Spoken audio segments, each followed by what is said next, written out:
Throughout history, royals around the globe have used crowns as a symbol of status. Depending on the cultural values and wealth of a community, each crown is unique.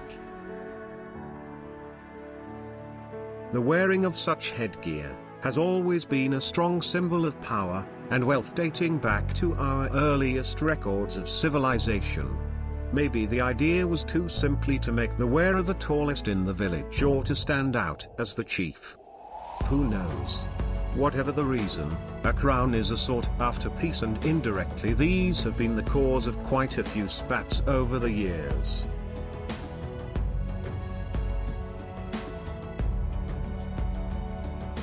The bigger the headgear, the more important you are. Traditionally anyway.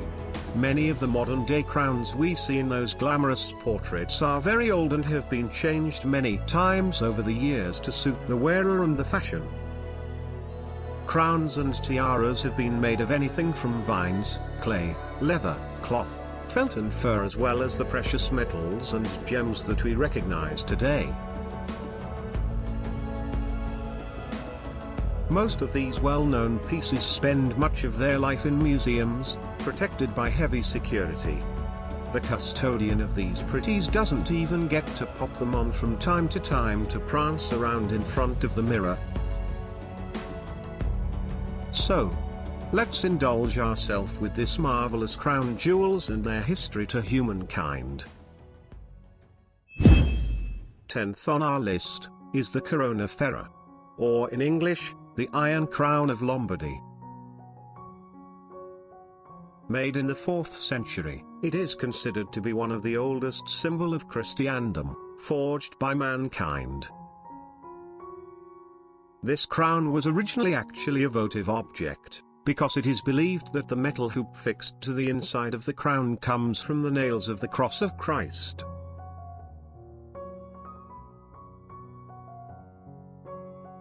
The outer circlet of the crown is made of 6 segments of beaten gold, partly enameled, joined together by hinges. It is set with 22 gemstones that stand out in relief, in the form of crosses and flowers. The crown was certainly in use for the coronation of the kings of Italy by the 14th century, and presumably since at least the 11th.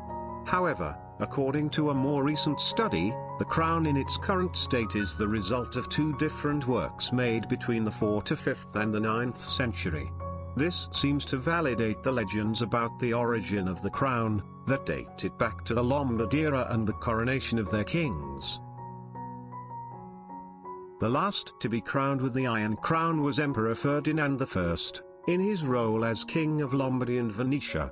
This occurred in Milan, on September 6, 1838. Currently the crown is kept in the Cathedral of Monza, near Milan. 9th on our list is the Crown of the Andes. This is the only crown in the list that is not made for mankind. It is far more divine. It was for the Virgin Mary, the Immaculate Conception of Popayan, Colombia. It took 6 years to complete, with 25 goldsmith, 5.3 pounds of pure 20-carat gold, and 1,500 carats of vibrant green Colombian emeralds. Finish in 1599. It was only used during special occasions. In 1650 the crown was stolen by the English pirates, only to lose it in a street fight 3 days after. And in 1812 the crown was found and returned to Popayan by Libertador Simon Bolivar. Currently, the crown is on display at the New York Metropolitan Museum of Arts. Created through the virtuosity of the Spanish colonial artists, the crown serves as a vivid expression of the cultural values and aspirations of the community within which it was made and used.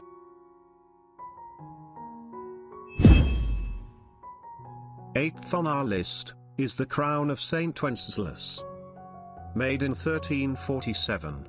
It was made for the 11th King of Bohemia and Holy Roman Emperor Charles IV, from the House of Luxembourg. He had it made for his coronation, dedicating it to the first patron saint of the country, St. Wenceslas, and bequeathed it as a state crown for the coronation of future Bohemian kings.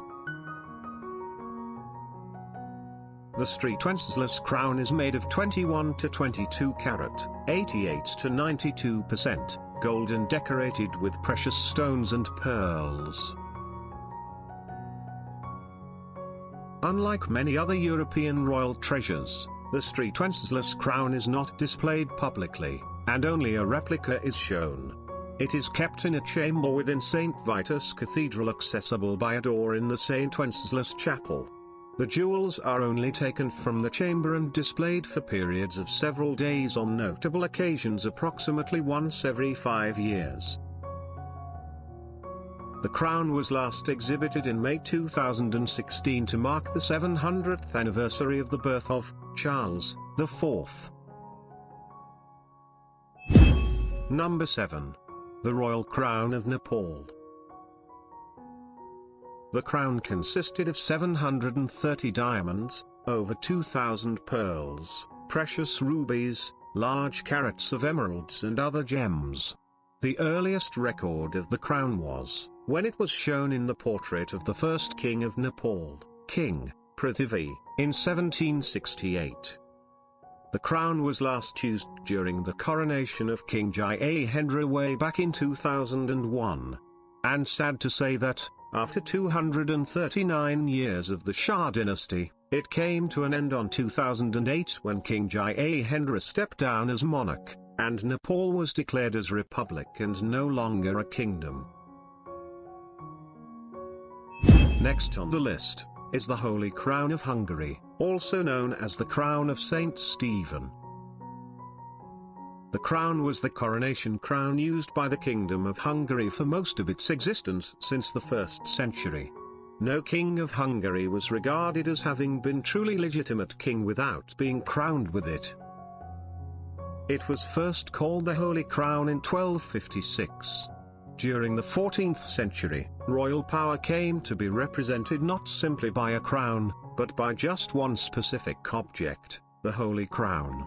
This also meant that the Kingdom of Hungary was a special state. They were not looking for a crown to inaugurate a king, but rather, they were looking for a king for the crown, as written by Crown Guard Peter of A.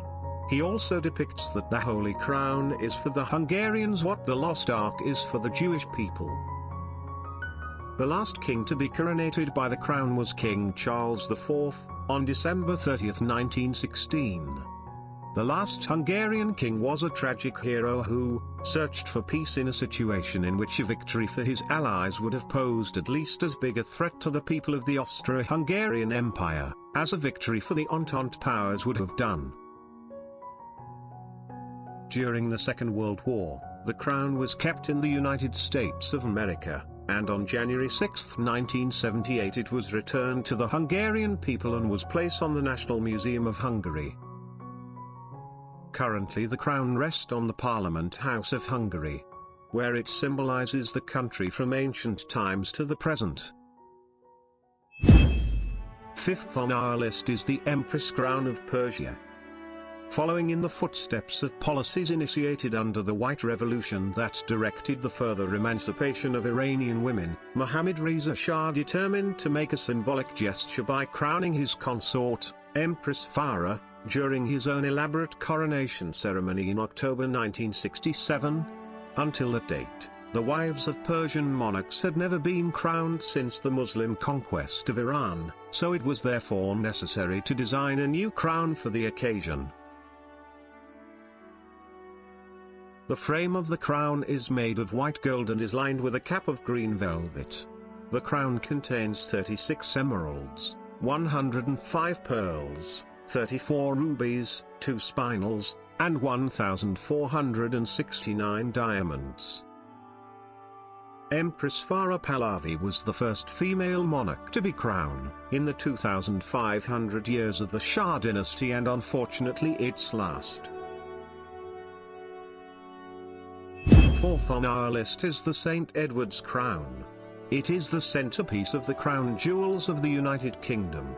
Named after St. Edward the Confessor, it has been traditionally used to crown English and British monarchs at their coronations since the 13th century. The original crown was a holy relic kept at Westminster Abbey, Edward's burial place, until the regalia was either sold or melted down when Parliament abolished the monarchy in 1649. During the English Civil War, the present version of St. Edward's crown was made for Charles II in 1661. It is solid gold and is decorated with 444 precious and semi-precious stones. After 1689, it was not used to crown a monarch for over 200 years. In 1911, the tradition was revived by George V, and all subsequent monarchs have been crowned using St. Edward's crown, and the last one who used it was Queen Elizabeth II, the current monarch of the United Kingdom since 1953.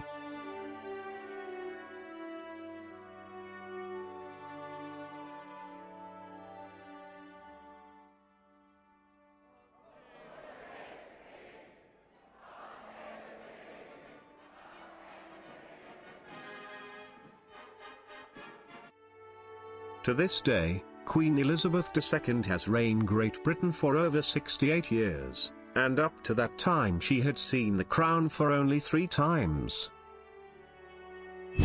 And third on our list is the famous Pahlavi crown of Persia. It was the traditional coronation crown in the Persian crown jewels which was used during the Pahlavi dynasty, 1925 to 1979. Following the ascension of the Pahlavi dynasty in 1925, Reza Shah ordered a group of Iranian jewelers, under the supervision of Haj Serajdin Javahari, to create a new crown to replace the Kiani crown, which had been used by the Qajar dynasty.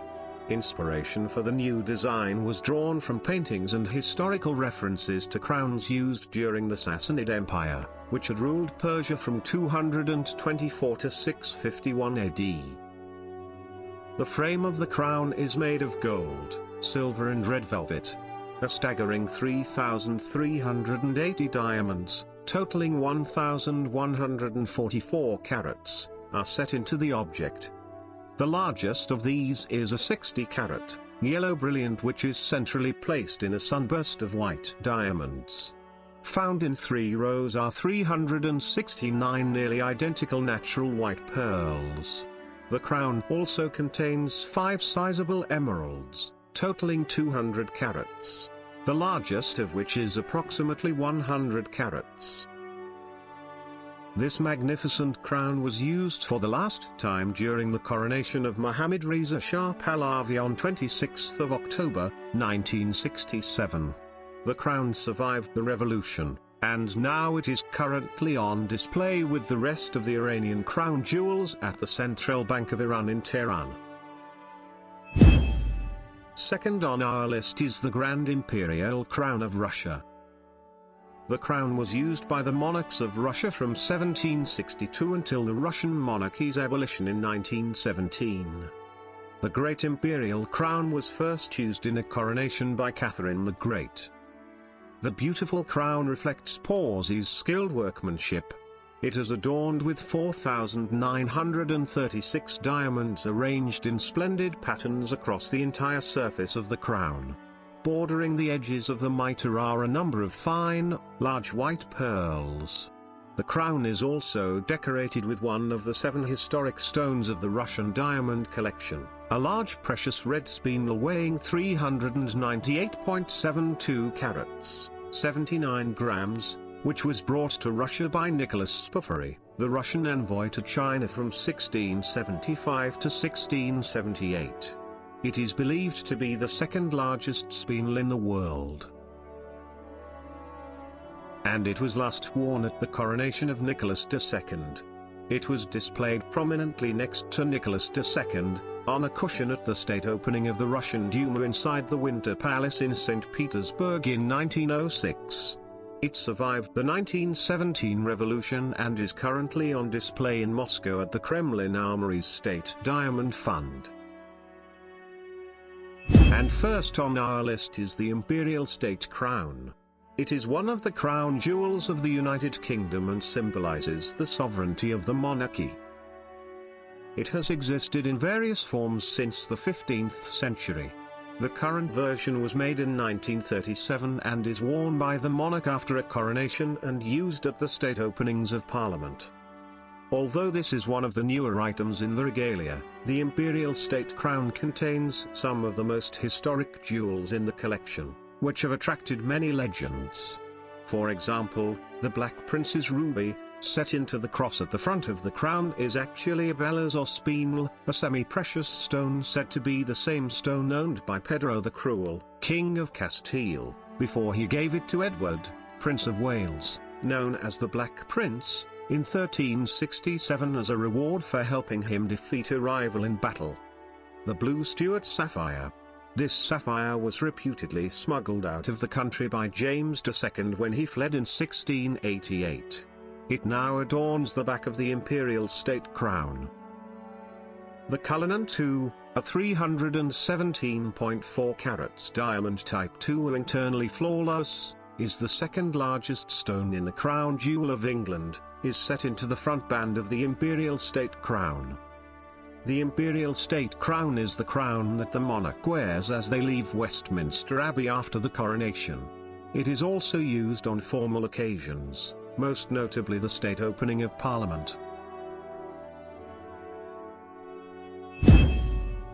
The royal crown is a symbol of power and authority, of triumph, victory, legitimacy, honor, and glory, but of resurrection, immortality and righteousness as well.